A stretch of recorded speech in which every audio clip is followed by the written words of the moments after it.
Good evening, everyone. Thank you for being here tonight for another inner hour. I appreciate it. I have a new candle. Most of you who've been here for a while know I like to light a candle here on my end to start things. It's kind of a way to help me focus and center, um, which I invite you to do anything that helps you do that as well at your end. But last week I forgot to bring matches, so I couldn't do it. Look, a match. Also, my wife remembered matches, so two of us remembered matches. Yay! Anyway, share cushions, topics, so here's my little candle. It's a taper. Again, thank you for being here tonight. I do appreciate it. And I think you all know, but in case you don't, One by One, which is our organization, we record these and we have a YouTube channel. The only thing we do in the YouTube channel actually is post recordings of these. So it's not like a moneymaker channel or anything like that. But if you ever miss one and would like to see it, or for some reason you saw one and would like to see it again or something, I don't know. But anyway, they're up there. If you don't know what our YouTube channel is or how to find it, send me a little text or an email and I'll send you the link. But it's the information's out there. I think most of you have it. Anyway, so this we are finishing up our series on who is the Messiah, which is again, as I've said, is a huge topic. So I'm not going to go over all that, but that's like a major philosophical discussion in Judaism, Christianity, and some other groups and philosophers and things. But so I've tried to touch on just some aspects that I think historically might be helpful in informing your understanding or search about all this, some of which are not as commonly known or talked about, even though they're very easy to find. And it's not like New Age stuff or weird esoteric or channeled information or any of that. It's historical. It's in the Bible. It's in non-biblical historical sources from that time period. It's just something that most Christians aren't aware of, and a lot of Jews aren't either. So I've tried to bring some of that forward in this series. If you have questions about it that we haven't addressed, you're welcome to ask them tonight. And or if it's a longer one, or for some reason you don't want to bring it up in the group, you're welcome to email me, and I'm happy to answer you that way. Um, and or if you would happen to watch one of the programs on YouTube that you didn't participate in, have questions about that, feel free. Unless you see me regularly in person, email is the best way because then you can write it when you want to, and I can respond when I have time, so we don't have to connect at the same moment to do all that. So that's helpful. All right, so tonight we're finishing up that series. And we've talked about a lot of different aspects, the Zoroastrian influence, the Jewish versions of Messiah, including the fact that they had non-Jews that they considered messiahs, like the Persian king Cyrus, um, that they considered more than one Messiah, that Jews never considered Messiah to be God incarnate, um, but a human being, a fully human being born of a man and woman. We've talked about some of the messianic prophecies. We've talked about the fact that in many strains of ancient Judaism, there were two messiahs that were prophesied. So lots of things we've covered. And if you missed all that, you can catch up on YouTube or not, or email me. Tonight, I'm going to wrap up. And basically, the question tonight is all these different teachings, concepts, understandings about the Messiah and what that is, including that it's not a person, that it's a type of consciousness, it's a type of awareness or a state, a realm of um, a higher realm of spiritual awareness or universal cosmic kind of consciousness, or there's lots of different teachings, as I'm sure you know about all that. But whatever the teachings may be about the Messiah, and whatever you or I personally understand about that, so what? I mean, which is kind of a crude way to put it, but what impact does that have on us, on our lives, our everyday lives? The honest answer for a lot of people, perhaps not you or me, but for a lot of people is not much. But but for those of us kind of like-minded in this group on some sort of spiritual quest or spiritual path, or however you look at that, it can make a big difference. So I'm going to just pose a couple of questions, and as opposed to talking about something tonight and then having a discussion, I'm just going to pose some questions to the group, and anybody at any time can answer those. Or if you have another comment, some brilliant insight you want to share that isn't related to my questions, that's fine too. So here's just a few sample questions. I have more, but here's a few that we might start off with. So, for example, Jews have hoped for, prayed for, believed in, prophesied about, taught about, written about a messianic figure coming that would have a powerful impact um, on the nation of Israel and on the world in general. So, so one of the questions is, if the Messiah that the Jews were expecting, who they don't think was Jesus, and many of them are still expecting, if such a Messiah in a person, as a human being, as a person, not as a consciousness, but if a person showed up that fulfilled the Jewish Messiah role, and most of us, not all of us, most of us here are not Jews, so would that have any impact on you at all? That's one question. The second question is, if what if we believe that Jesus, or Yeshua, his Hebrew name, what if we believe that he was something other than the Son of God? What if we believe he was a great teacher, if he was a great rabbi, if he was a prophet of God, um, if he was the Jewish Messiah, the human Jewish anticipated Messiah, but not the incarnate God itself or the Son of God, um, and not our personal Savior? What if we believe something other than that about him? What if we don't believe he's our personal Savior and we don't believe he's God in some way that every other creature is not? He's exclusively God and the one and only begotten Son, for example. Um, how does that affect our lives?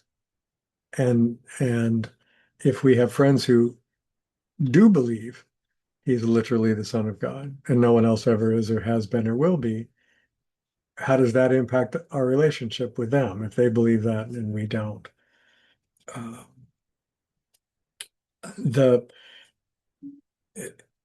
if we believe that Jesus is coming back, the so-called second coming of Christ, if we believe that, how does that affect our lives versus not believing that?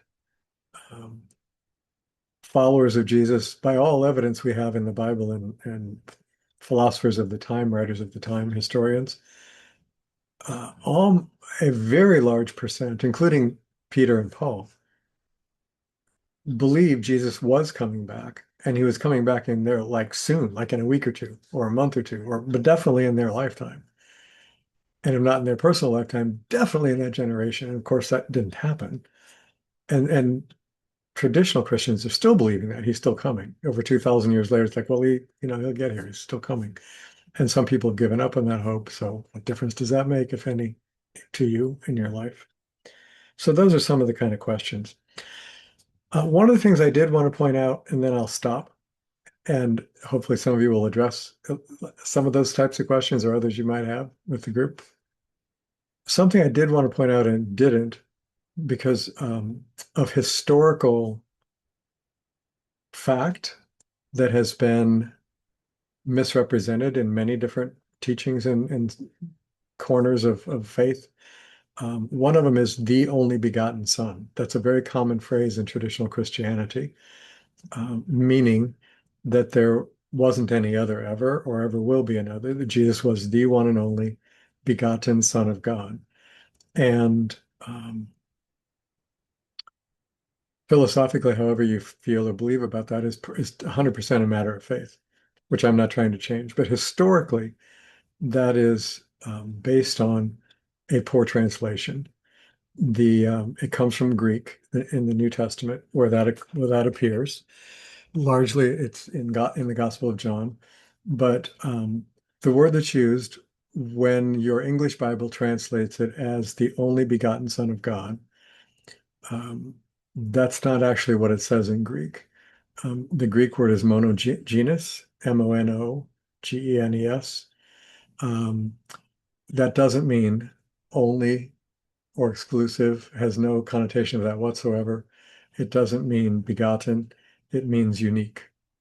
So the accurate Greek translation, now that's assuming the Greek translation was right in the first place, which brings us into a whole other issues with biblical writings and ancient writings of, do we have the original? Is that really what it said? Is that really right?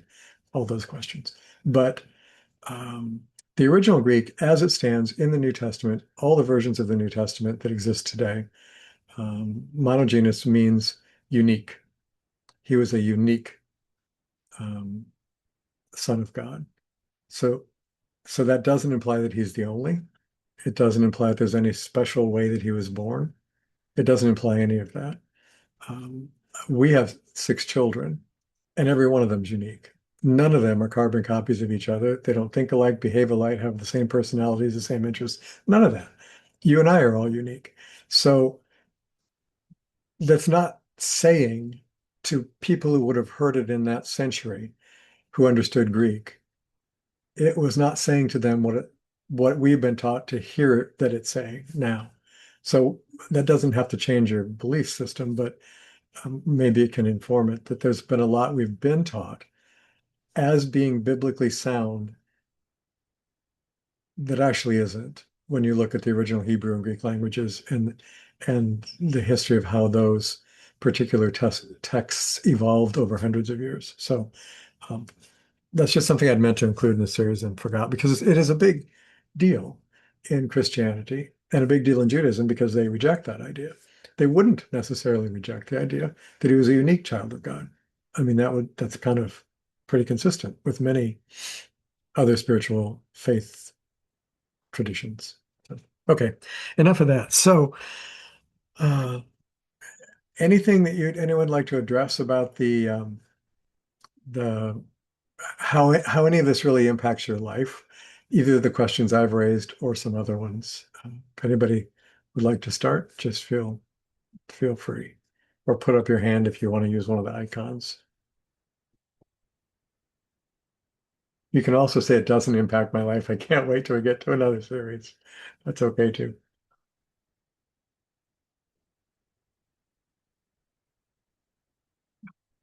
Yeah, surely, Nahama.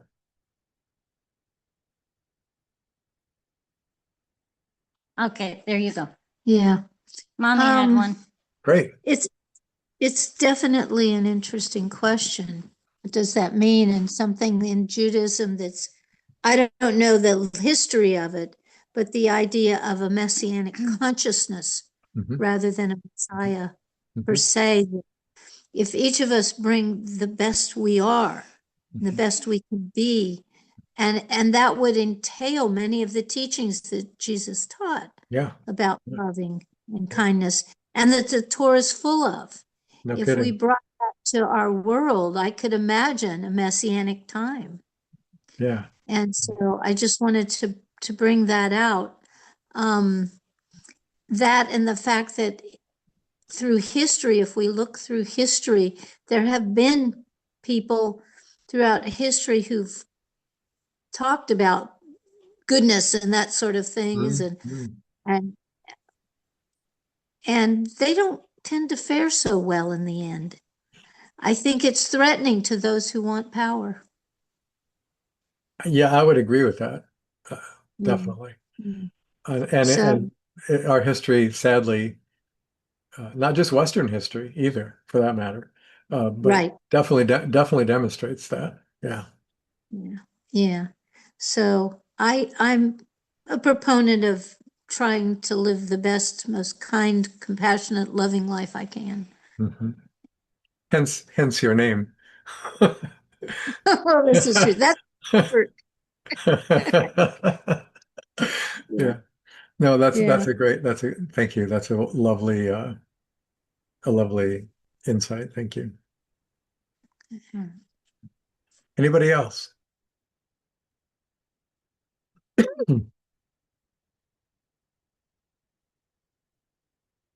Allison, I just saw you open your mic, but I don't know if that was on I purpose. no, yeah, it was on purpose. I find the concepts of this series are fascinating, and I sure would like to talk to somebody who is fluent in Greek or at least familiar with ancient Greek so that I could get another take on some of this. Oh, for sure. But and I find it fascinating.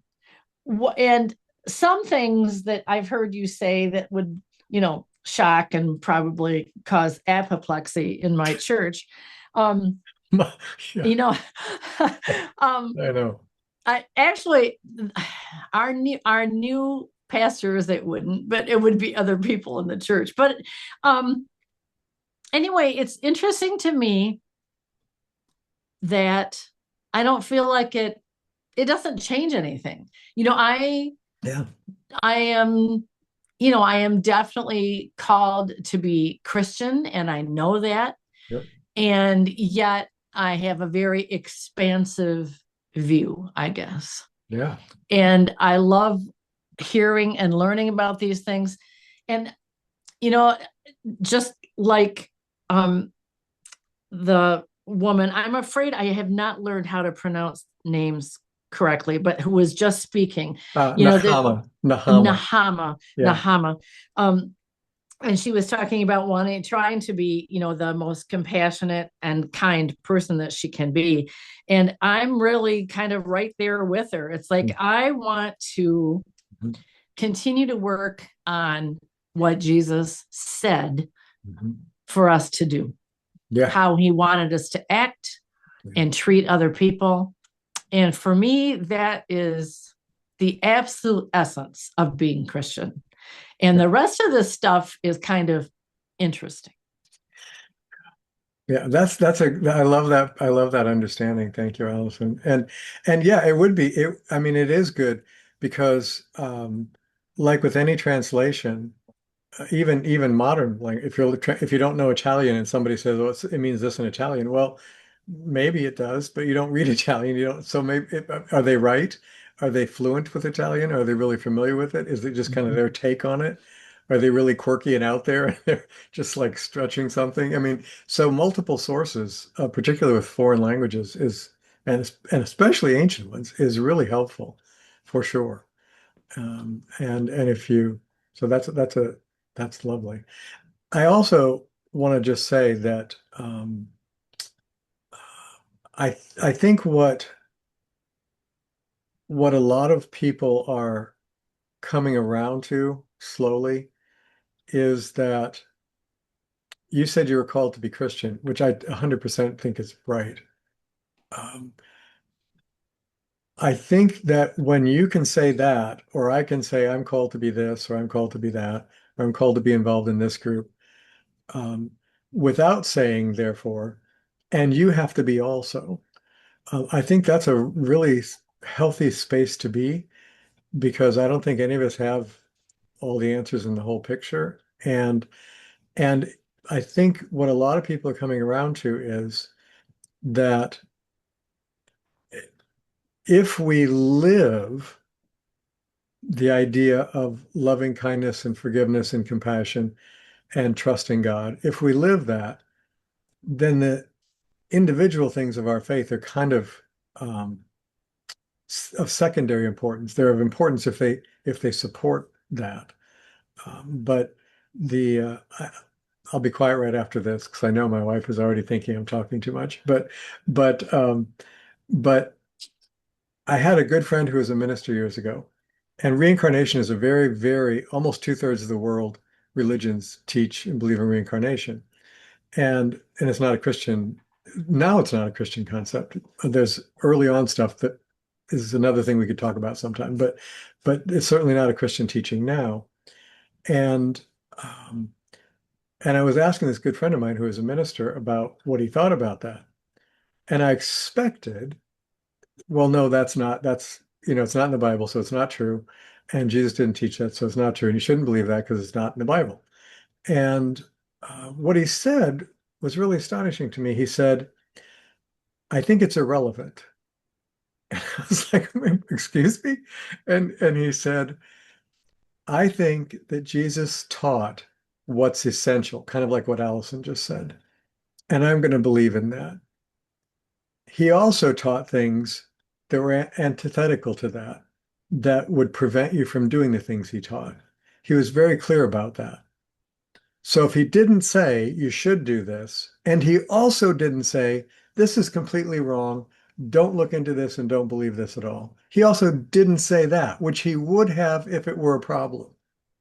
So it's irrelevant. If you want to believe it, believe it. If you don't, don't. And I thought that was kind of an astonishing position for a Christian minister to take.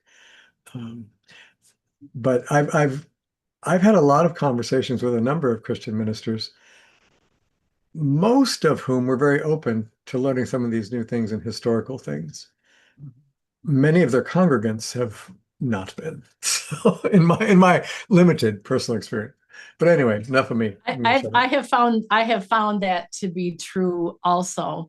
I remember, and this was a long time ago, I remember I was asked to teach a Sunday school something.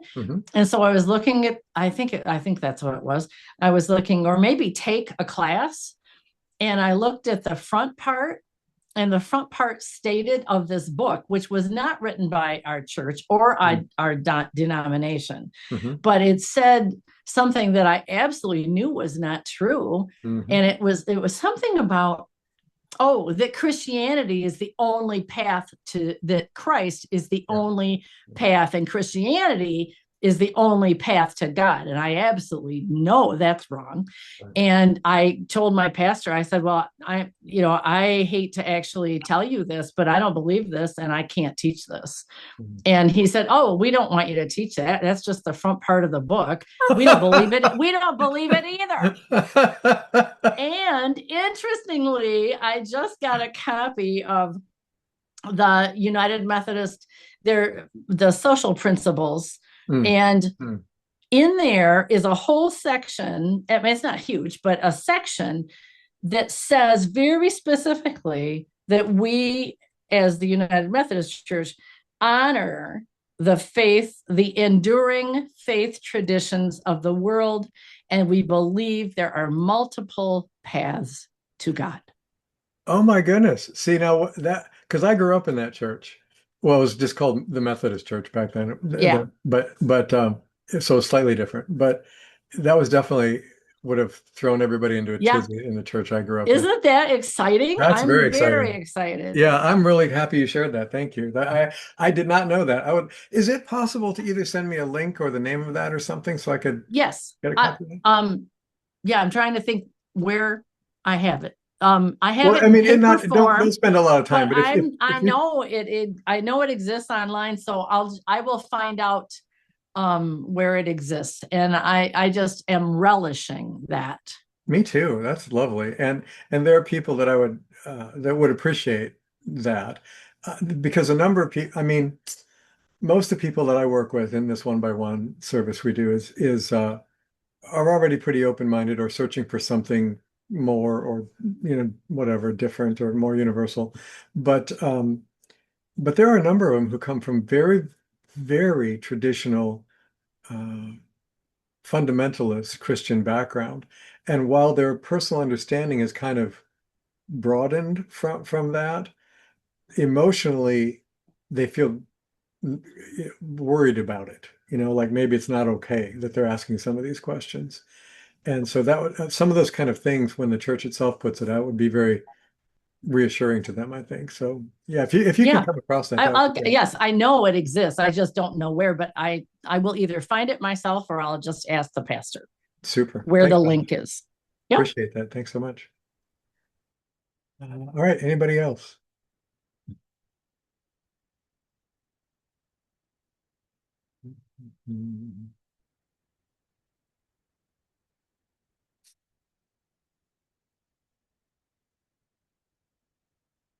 Hi, Phil. Hi. You mentioned first about a Messiah coming. Yes. Jewish criteria, or however you want to say that. Right. I believe that would have an effect on our lives, as so much of what we study and what Christianity is based on, Mhm. obviously several transitions, but based on Jewish Oh, yeah. history and Jewish philosophy. Mhm. So I can't imagine it not having an effect on us. As far as Jesus, after I thought about it, after I come to the point where I started thinking about those things, I truly believe he was sent here to teach and guide more than save. Mm. For the fact that we have been given free will, Mhm. so it has always been our choice whether we listen to God or Jesus or any of the great spiritual leaders out there. So I truly believe that. So I don't know that unless we wanted to be saved in some way, he could save us. Mm. And obviously, if you look at history before and after, I'm not saying we haven't changed at all, but there's still a lot of things that were going on before he got here in and during his time on earth and now even after that are still a human practice. We still Mhm. are doing things. We still fight with each other. There's Mhm. still wars. Mhm. There's still non-believers. There's still people who rob, etc. So I just don't think that he was here to save. And as far as if somebody like that were to show up today, somebody else mentioned that the people in power would be scared of that. That would definitely be true today. I- That the person would be that Messiah would be very much in danger. I feel quite Yeah. possibly. Oh, yeah, me too. No question. I doubt he or she would fare any better now than Jesus did, or many of the saints from the past, and not just Christian or Jewish saints either. I mean, there's atrocities in the East that have been committed against teachers as well. But yeah, generally speaking,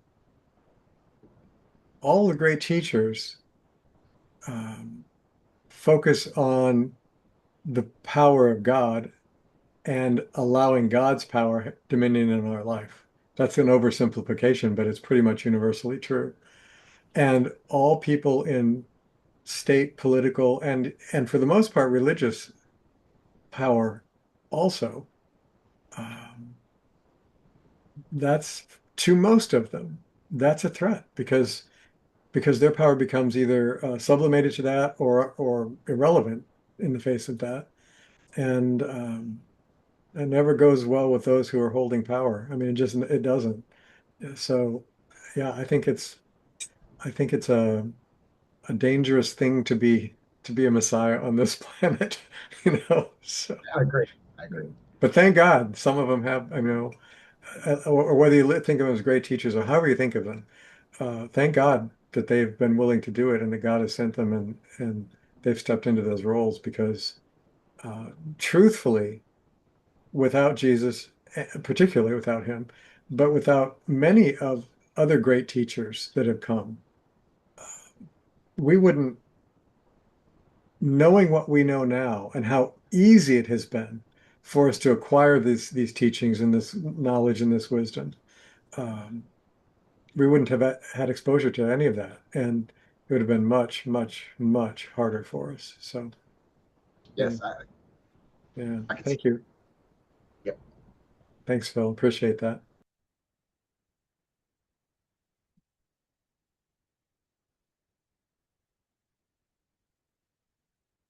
Any other comments in response to some of my questions or not, just this topic in general?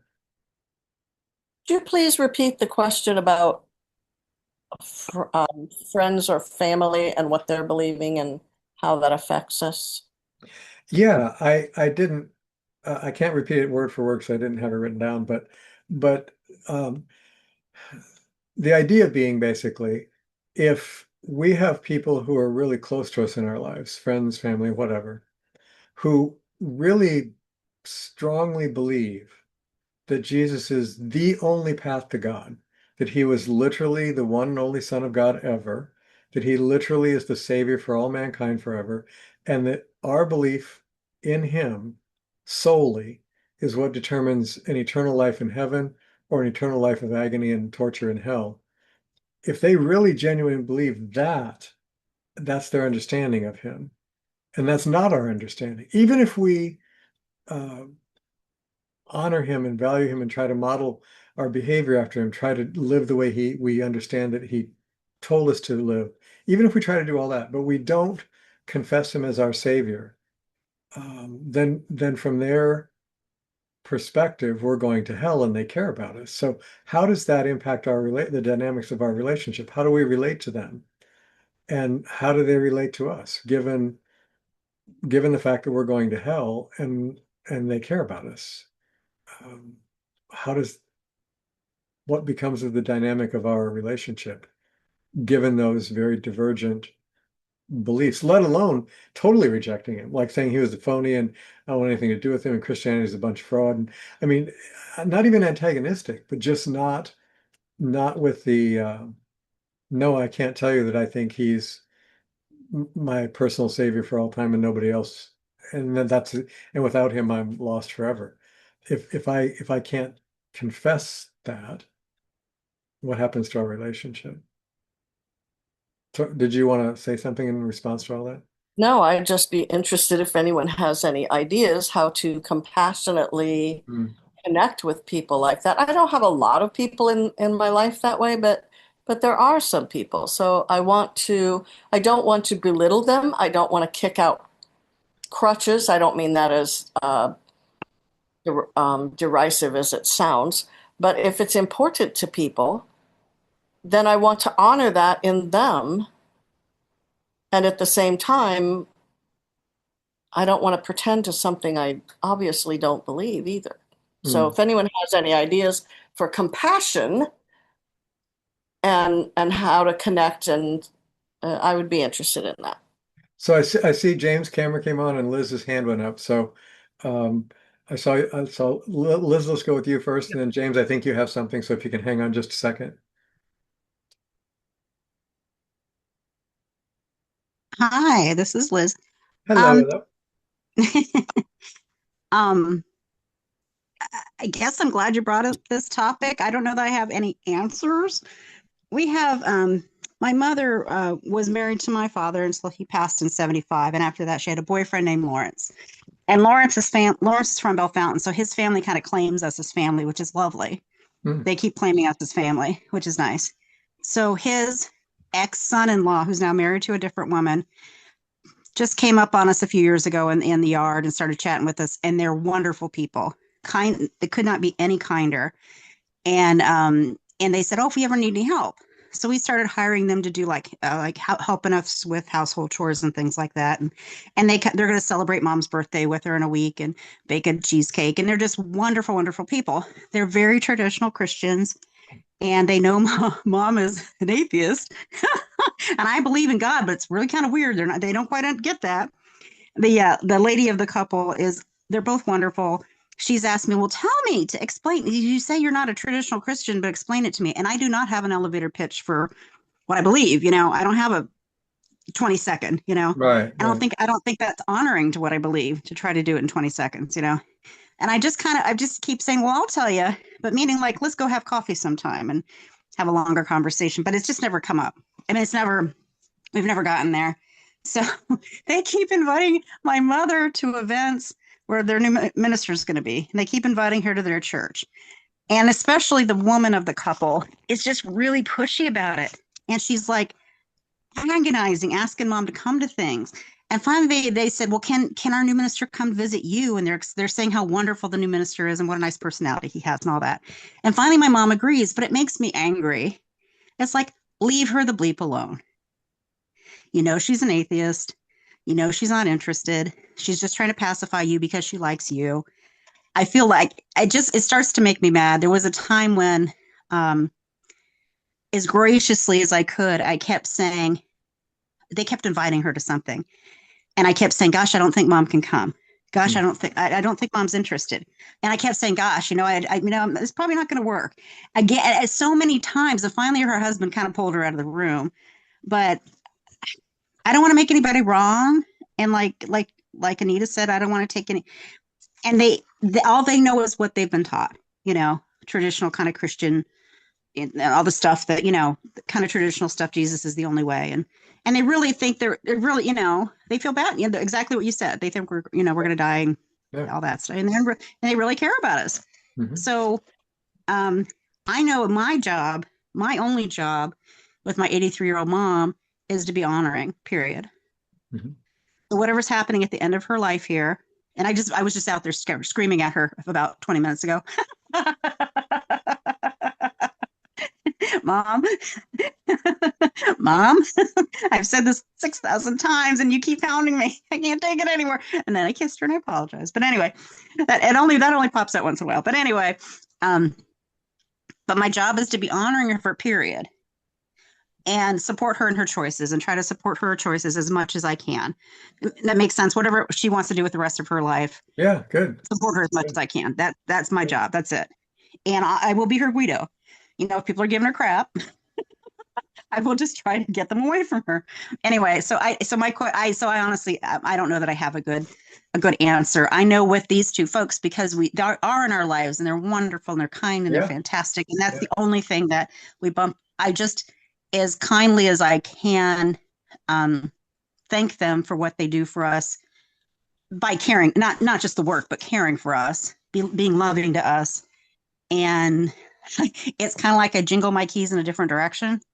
And I don't mean to Right. sound rude, Right.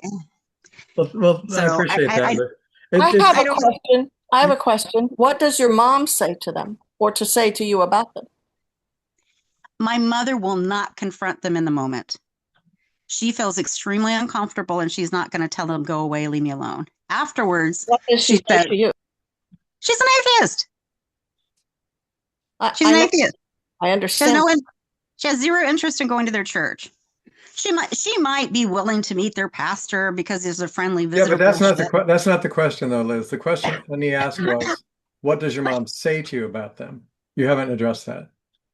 What, how do you mean? Like, about them as people? No, Annie, what Annie, does it's she a quick say? one.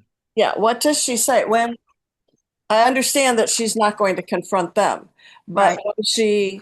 when you talk about it with her later, Mom, do you want this man to come meet you? Do you want their minister to come and do a chaplain visit? Does she say yes or does she say no? Or I didn't specifically ask her about that. I didn't even ask her about that. I thought I'll deal with that when it happens and try to find a way out of it, but I don't know. why I find think- a way out of it? But why? What? If my question, I guess, for her, it's not the question I was originally thinking, but my question with what you're saying now is, why not ask her? Do you want him to come and do a chaplaincy visit? And then you can say to them, yes, she would appreciate that, or no, she wouldn't, but it's her words. Or as far as the church, Mom, do you want to go to this church? Yes or no? She doesn't want to go to the church. She doesn't want to go to the church meeting said that? or the food or all that stuff. Mm. I haven't specifically asked about the church visitor preacher guy. Yeah, either one of those questions. We're at my mom, and I mean, my mom's 92. I would ask her, Mom, do you want this? And that way, what I could say is, on her authority, my mom has told me she's really not interested and doesn't want to hurt your feelings. So please don't ask. Well, thank you. That's helpful. But I would never say that without asking my mom and pinning her down to a yes or no. And I would ask it in a now this is just me. I'm not telling you what to do. I'm saying this is just Anita, you would never tell another soul what to do. what I would do is I would not claim that my mom said something or wants something without that she didn't. Okay, that's fine. That's good. That's good. Good reminder. These people really care about you and they'd like you to go to church with them. I know that has never been your thing. Would you like to do that or not? And then if she says, yeah, later on in life, sometimes these things come up. I want to see what they have to say. Then you could tell them, yeah, she would like to go and whatever. Or no, she doesn't want to. But it's not your authority you're telling them on her authority. And as far as the chaplaincy visit, you know, I don't know. Who cares where they come from? If they're a nice person and a chaplain and they want to come talk with them, a lot of chaplains don't proselytize at all. They just come and do a compassionate visit of hand patting and, you know, bring you a jar of jam or a pie or something. I don't know. But, or a pot of soup. I would be If bringing. they're bringing pie, yes, definitely come. Golly, nobody told me I about was told pie. there would be pie. I was told there would be Right. pie. That's right. Right. Gonna be pie. Yeah. If there's gonna be pie, sign us all up. We'll all show Yeah, up. we're Well, all thank show you. up. But I Thank mean, you for- I just think yeah. it's the idea of I Yeah. would never presume to answer for my mom, and if you knew my mom, you'd know why. My mom can answer for herself, you know. She's Yeah, yeah. 52, living on her own, driving. She's the designated driver sometimes, except unless we're going along, and then she wants her margarita. But no, I mean, my mom is involved with a friend group, and she's just very active and all that stuff. But How old is your mama? 92. No way. Yeah. God bless her. That's great. That's Yeah. fantastic. But that's what I'm fantastic. saying. If someone was coming to say, hey, I want to see your Right. mom, you know, some Right. I would ask her. And that way I'm speaking for her and saying, look, Yeah. I've talked to my mom about this and Right. but I would, for me, I would be very neutral. I wouldn't be like, Mom, you know, you're an atheist. You don't want to go to that church, right? You know, I wouldn't do that. I would say, Mom, people are interested, or Mom, this guy wants to come see you. They're really nice. Would you like that or would you not? And that would end the conversation for them altogether. It's like my mom says, no, please don't, you know, keep going. But my question for people was not. My question was in an ongoing relationship, so I guess it kind of segues into that, is I want to be not just respectful and compassionate, I want to continue the relationship and not have people worrying about me. And maybe those are two opposing goals, that it's never going to happen, that someone's going to, you know, if you believed, okay, say it's like, okay, she's drinking poison or whatever. We have a daughter whose friend is taking a supplement and giving it to her children that is not good. And I won't go into the details, but it's not a good thing for her or to take or give, but she believes in it. You know, if you really believe that somebody is doing something that's going to create eternal damnation and you care about them, it's kind of hard to not put your all into it. You know, if Stephen's doing something if he's eating bacon every night, that would be funny since he's a vegetarian. But if he's eating, you know, like a pound of bacon for breakfast every day, I'd be saying, Stephen, heart issues, don't do this. You know what I'm saying? I mean, if you really believe that you're doing something for someone's welfare and you care about this person, I just want to be mindful of continuing the relationship and gently disengaging their panic from them. Maybe that's impossible to do. I don't know. Annie, I think it might. I think there's a level of impossible because I think it's just going to keep poking up repeatedly here and there. Because every time they get stirred up again. I'm going to Go ahead. interrupt just because of the time constraints, Sure, and sure. I already told James we would like to hear his point of view too. So if we could put that on hold just Does for a James moment. exist? Does James exist in this conversation? No, I'm He- teasing. I'm he- teasing. he's about Sorry, to. James. He's about to. So if you guys could put that on hold for a second Okay, and but- give James a shot before Yeah, that's 'cause I fine. don't want to run out of time and not get to that. Well, no, my comment is directly related. And Steve and I am looking forward to that pie next weekend. All right. So, yeah. Actually, I, up until a couple years ago, was an atheist.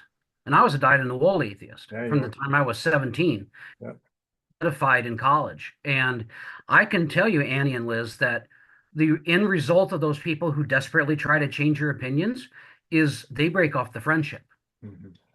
I've had friends that I worked with, and then, you move on to other jobs, and what they do is, and then they get on Facebook and, and then eventually they just leave. I've had bosses try to convince me of things. I had to go in to spend an hour with my with the manager, the head manager of my call center unit once about it, and the thing is it's not about, for the vast majority of these people, some, maybe 5-10%, for the vast majority of these people, it's something about plausibility and feasibility structures. So they surround themselves with their folks. That's why one of the main reasons why you go to church is to prop up your beliefs. And I know this group is much different, and because we're all good free thinkers. But a lot of the places, if you go into some of those other churches, some of the more fundamentalist ones, it's more about keeping with it. And, all these, like we have a huge Cornerstone church on the northeast side of town here. It's like 40,000 people, churchgoers. Yeah. And it's run by a guy. And it's like, they all go there just so they can be seen and said, yeah, and there's got 40,000 people next to me. And I must be right because 40,000 people can't be wrong. Mm-hmm. And for me, I've been an oddity for these folks. It's someone like not necessarily a fly in the ointment, but someone like, if an African American would go up to Maine, 90% white people, you would be like an oddity. And that's what I was. So for me, they would try to change it because, what is this person doing? Why is he not like me? That's every single time I've engaged in a conversation like that, that was the ultimate goal. And it's not just the Mormons who come to my door every few months. It's people I've worked with, it's managers, it's line employees, things like that. So for me, Annie, the answer to your question is if they can't convert you, they break off the friendship. It's evidently not worth their time. Now like I said, there are some exceptions. I've been to last year or 2 years ago, it's 2 years now. I went to my aunt's church in Michigan, St. Paul's outside of Greenville. And this pastor lady, she was tremendous. Got me thinking about things that I had never thought of in a perspective before. Mm-hmm. And so for me, I'm more engaging with it now than I used to be. But for the vast majority of the stuff, I don't discuss religion at work. Obviously, well, I work in the federal government anyway. But we don't discuss things like that.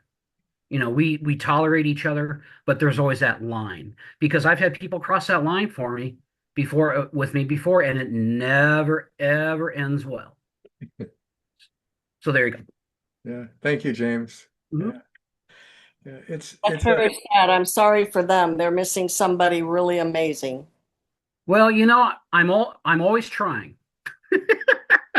I'm trying to be amazing. I don't always get there, but I try to do the best I can with what I have and to be open and understanding of other people. And I think for a lot of it, that's the big difference. Yeah. I'm going to be trying to. Just ask Stephen. Sometimes she's more trying than others. Yes, exactly. Well, just ask my wife about me and she'll give you a good report. And I'm almost always trying, believe me. She should, Mm-hmm. if there's such a thing as a saint medal, she's going to get one when she's done with this, for having lived with me, I'll tell you. But anyway, Randy, welcome here. And I know your camera's on. I didn't know if that's just because of saying hi or if you'd like to contribute, but you're welcome if you have something you'd like to share. Okay, you're muted at the moment, so just. Oh, I can't. You may not have anything, but you're still muted, just so you know. Now I'm not. Now you're not. There you go. It's lovely to see your face, my friend. I haven't seen you in a long time. It's freezing here, but I'm still alive. Good. I know it would not be freezing to you, but it's freezing. No, it was literally 0 here this morning and with a wind chill of 4 below. So that was pretty cold here. We are going to be at 17 tonight. Oh, wow. That's really cold for you. Yeah. Wow. Yeah. How about snow? Are you getting any snow? We got sleet, but it's over. And I didn't lose any tree branches, which was good.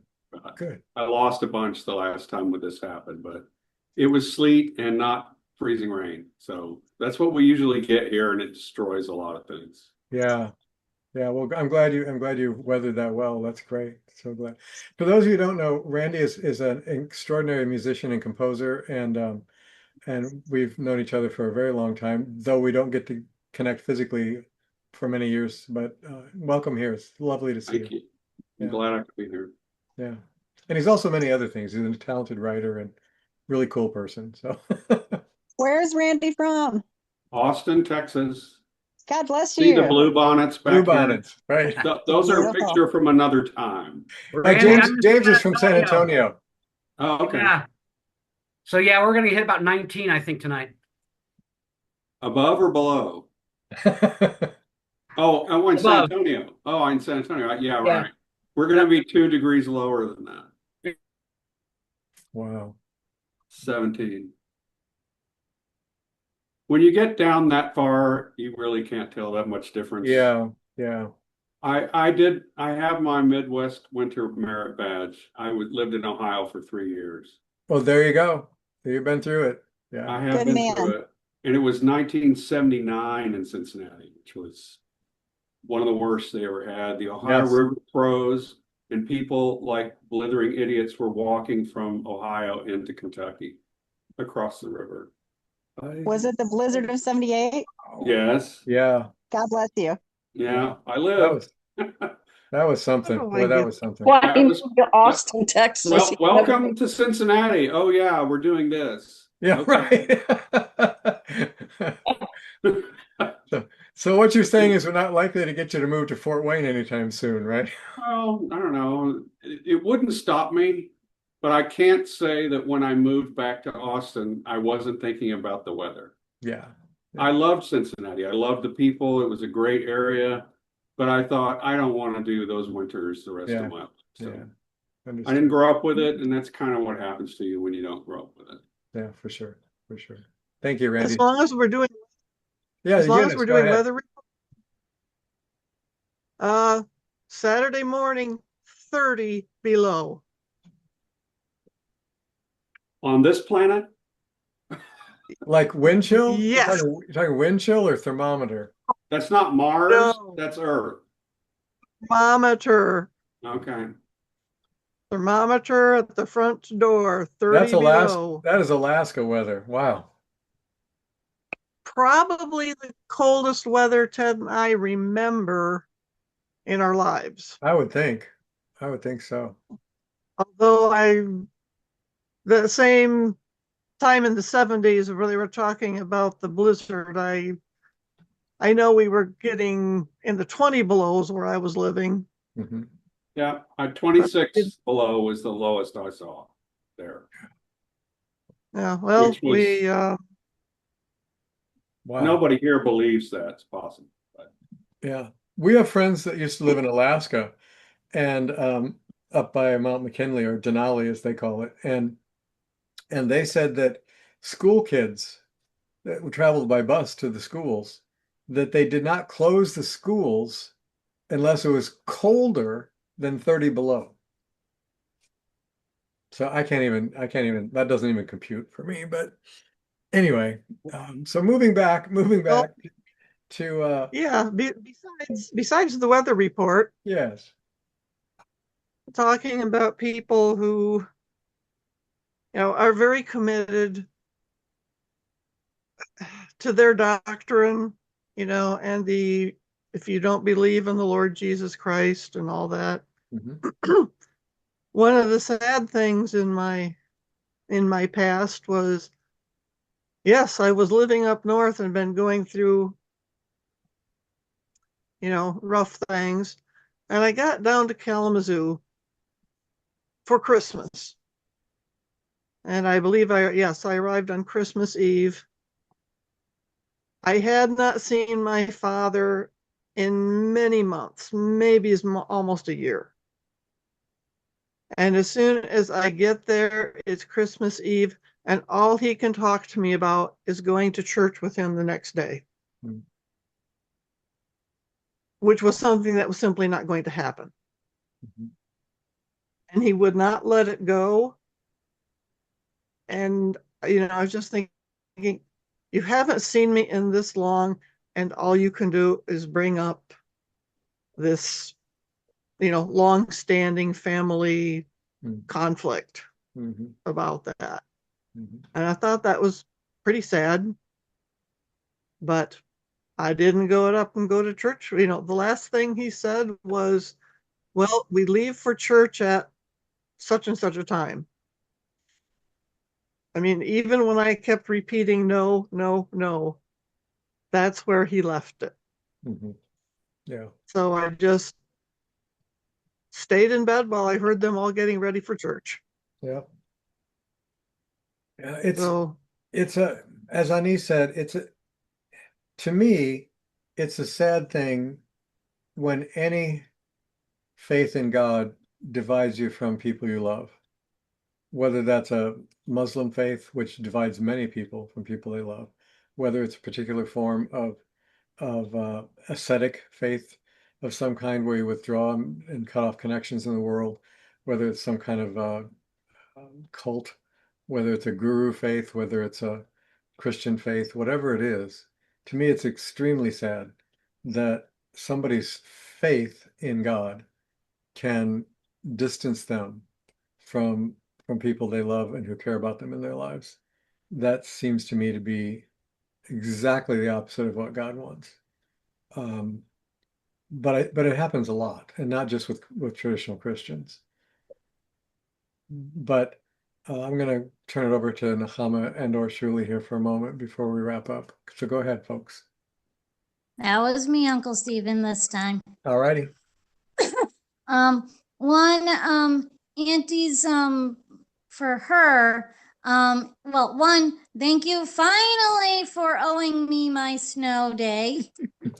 Mommy showed it to me as we were driving home. Well, just before we left, actually. So I was able to see it. I'm assuming that was you, Stephen, who was tossing the snow this time, or was that Ani? No, that was me. Yeah, that was me. I'm impressed. The whole snow, you were completely covered. Oh yeah, I was. Yeah. You get frostbite here. This morning, you got frostbite here in about 15 minutes or less. So I didn't have anything. I was like incognito. We just had a very nasty thunderstorm, so Auntie would have been happy. I even turned on a light to be certain because it was not fun. But oh yeah, okay. We have a low of 15 for tomorrow. Just an FYI, tomorrow evening night. For Tallahassee, and you know that's low for very low for Tallahassee. Yeah. Okay. Anyway, so my original religion. So we literally got back from being down in Tampa, Florida, for from Shefa retreat, from chanting for a week. The Psalms. That just sounds so delightful to me. And she's so good with all. I mean, I really adore Shefa. So anyway, go ahead. Okay, so so it was interesting the juxtaposition because we're a whole group of Jews. There was a total of 22 of us. A few had to cancel out last minute, but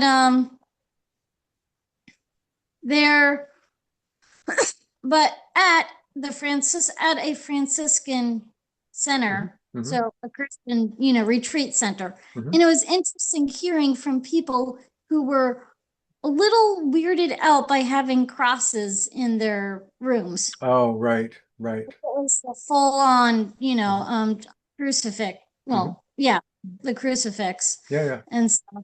And me and Mom are like, because we went to this, very similar one in Pennsylvania, as you know. Oh yeah, I love that place. I know this one is very much like that one. Slightly different, but it's still, very nice.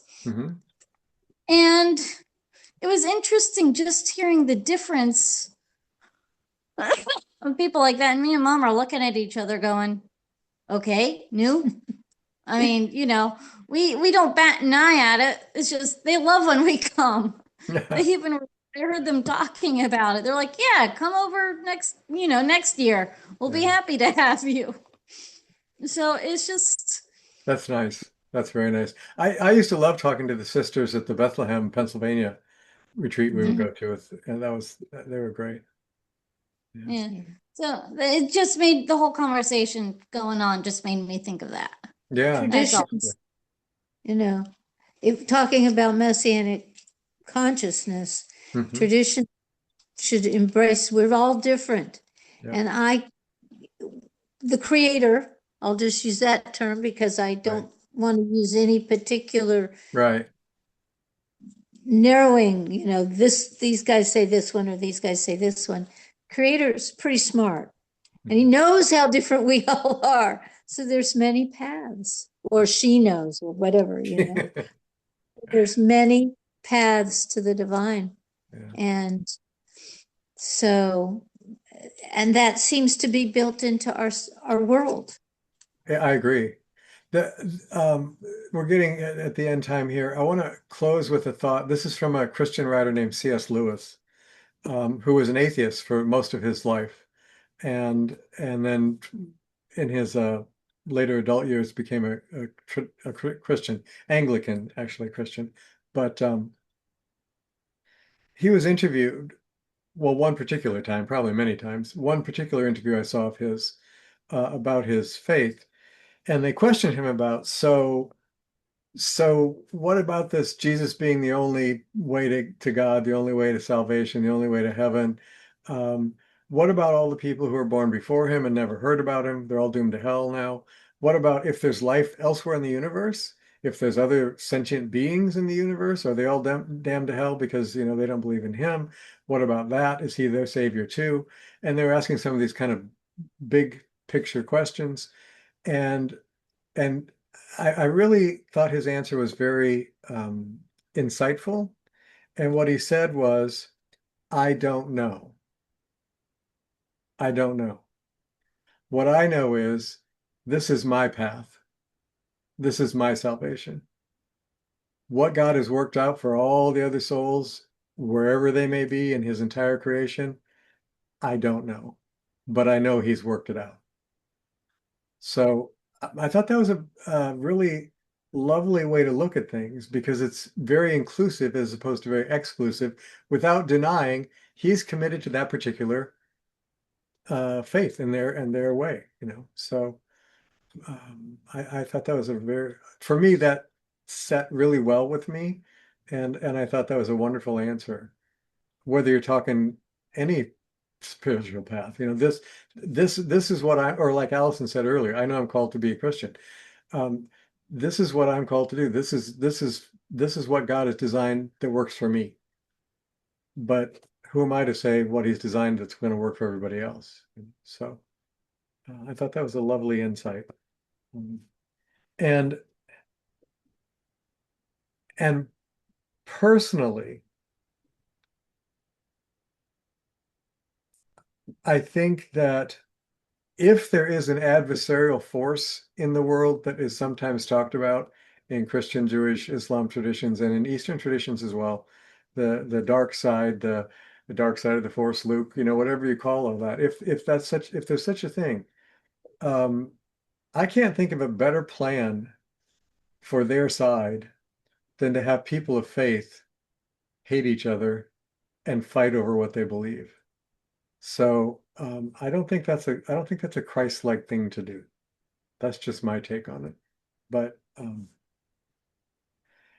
and all the people that I know personally, and there are many, who I consider to be very spiritually aware, spiritually wise, spiritually, whatever, that I look up to spiritually, there aren't any of them that argue about their faith or try to change somebody and force them to believe what they believe. So again, for me, that's a really good model. So this is the last of this particular series. Thank you all for those who verbally participated as well as those who energetically just participated. There'll be a new series starting next Sunday. I don't actually know what it is yet, but I will send out the announcement and let you know. And if you have something you'd really like me to cover that you think I can, if you ever suggest something I can't, it's like I don't know enough about that to do it. So yeah. But feel free, text me, email me, whatever. I would love to hear your ideas. So let's just take a brief moment. Before you take a brief moment, Okay. I would like to let people locally know that we announced a new Gather and Grow for February, and it is we have limited space. So if you would like to attend, please let us know. And for all of those of you And who are the date, Ani, do you have the date in front of you? 28th, February 28th. Thank you. And those of you who are not local, this is plenty of time to make a flight. Just saying. Okay. Sorry, Andy, you have to read from the Torah this Saturday. Not gonna happen. No, it's in February. We have There's- Taurus here. I don't know what the next reading is. Nice try, but you've got a month, or a month and a half here. So So that's where the book pie your will be. flights now. What'd you say, James? What'd you say, James? That's when the pie will be issued. That's the pie. That's when the pie comes, right? James, if you come, I will make sure there are pies. Hey, there were 3 pies at the last gathering by really Really good bakers, yeah. Yeah. I'll So have to check it out. If you show up, we guarantee you a I delicious guarantee pie. I know, Yeah. right? Thank you. You too, Randy, by the way, if you like pie. I love pie, but I'm not eating it now. Oh. me either. Me either. But I look at pictures. yeah, exactly. Exactly. I'm with you. We'll both just look at it adoringly, but we won't eat it. Yeah. Next Anyway. lifetime. Oh God, I didn't say that. No. No, don't. Right. No. We'll just erase that one. Yeah. Yeah. Well, anyway, so I would like to just take a moment and for us to hold into a space of sitting comfortably in the presence of spirit, where that love and peace and joy that we all seek resides, where it resides in us and among us, and to dwell on those things, especially when we're troubled, to come back to that quiet place inside again and touch back into what's eternal in us, rather than all those things that stress us out so much that may go on around us. Thank you for being a blessing in my life, and may we each be a blessing in the lives of those we encounter. Amen. Thank you all so much. Appreciate your being here and getting to share with you all. Thank you. Thank you, Allison, for everything. I appreciate it. And I hope you can find that. Everyone stay warm. Yes, thanks, Randy. Yeah, you as well. Thank you. Love you guys. Bye-bye. Thanks, Liz. Love you all. Love you.